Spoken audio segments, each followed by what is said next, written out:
Wes Watkins, and it's an honor for me to be able to say a few words in behalf of a friend, but let me say a legend in my time, and he is a man with a great legacy. And I want to mention a little bit about that. I became aware of Ralph Dreessen back when I was a young man wearing a blue and gold jacket, coming out of southeast Oklahoma and coming to the state interscholastic contest in the state FFA convention in Stillwater, Oklahoma. My ag teacher, Harold Chitwood, introduced me to Ralph Dreessen as well as to the FFA as a whole, because Ralph was Mr.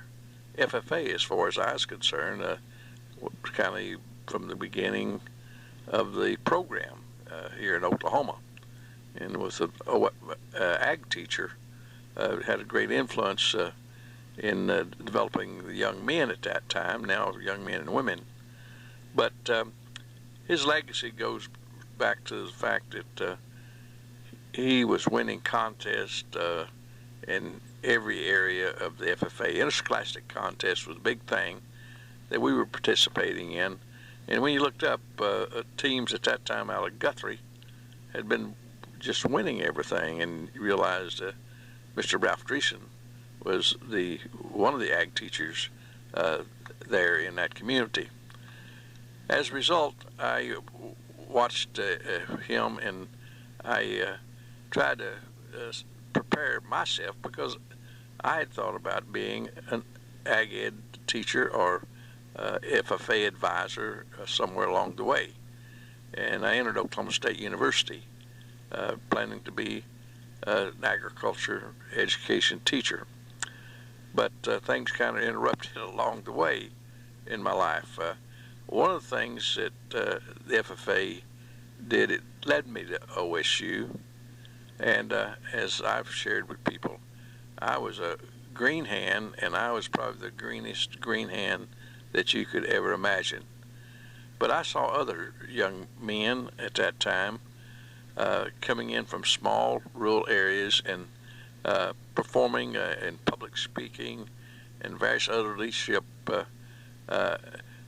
activities that I admired, and that gave me a competitive feeling, and my juices realized I wanted to try to prepare myself like that. I was up here on several occasions and would run into Mr. Ralph Dreessen. He was always kind. He was a gentleman. He made you feel good when you were around him, and he was always encouraging, and it gave me an example that what we all should be trying to do as we become adults is look back and realize there's young people that are looking at you as a role model.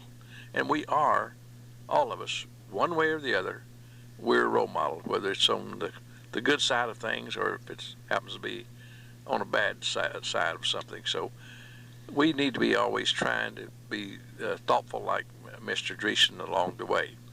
So that's one of the strengths that he had on me as just a young green hand, or through my FFA years in high school. I became a state officer in FFA, vice president for Southeast District. Mr. Cleo Collins, who was a district supervisor with Ralph Dreessen, and he and Mr. Dreessen would always have activities going on at these leadership contests, and we were always receiving, again, the words of encouragement, even though sometimes we didn't do too well. But he allowed you to feel like, well, it's worth putting in the time, it's worth coming back and working at it. I became state FFA president, and that was the year that really molded and shaped my life. And all the district supervisors, and including the state supervisor, Mr. J.B. Perky, became a very big influence on my life.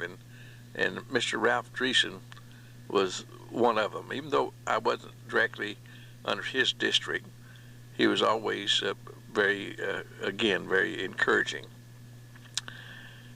I probably as I look back at my career, and I've said to people over and over, it all started with an ag teacher and the wonderful encouragement they gave me along the way. At the center of that seemed to be always Ralph Dreessen. I know when I was working on my master's, I wanted to be prepared to go out, and I wanted to win it all these contests immediately.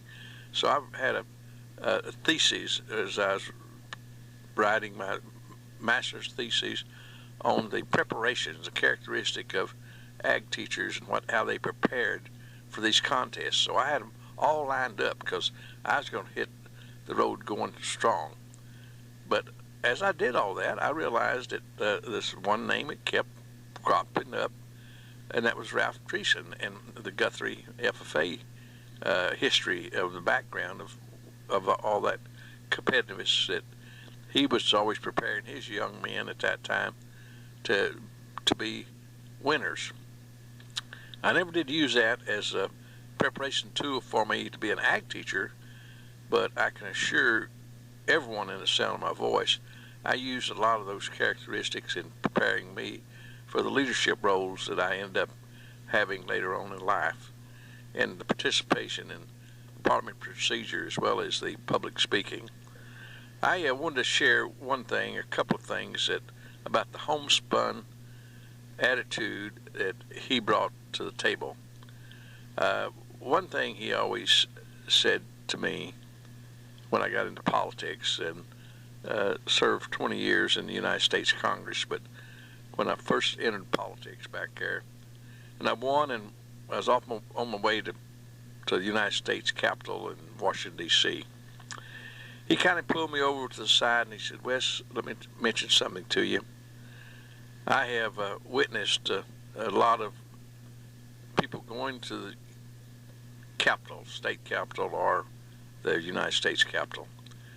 He said, "They go there, and some of them grow, and the others swell." Now, I reflected on what he said, and I understood what he was saying. So many of them go and they forget about their roots of where they came from. Instead of growing, they swell with an ego which really destroys kind of their personality of really who they are. And he wanted me not to forget that. And let me say, I never have. I've never forgotten that.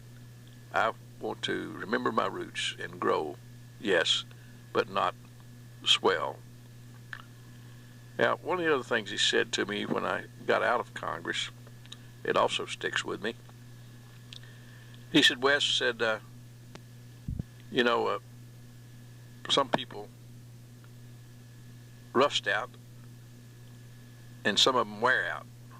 He said, "I'd rather wear out than rust out."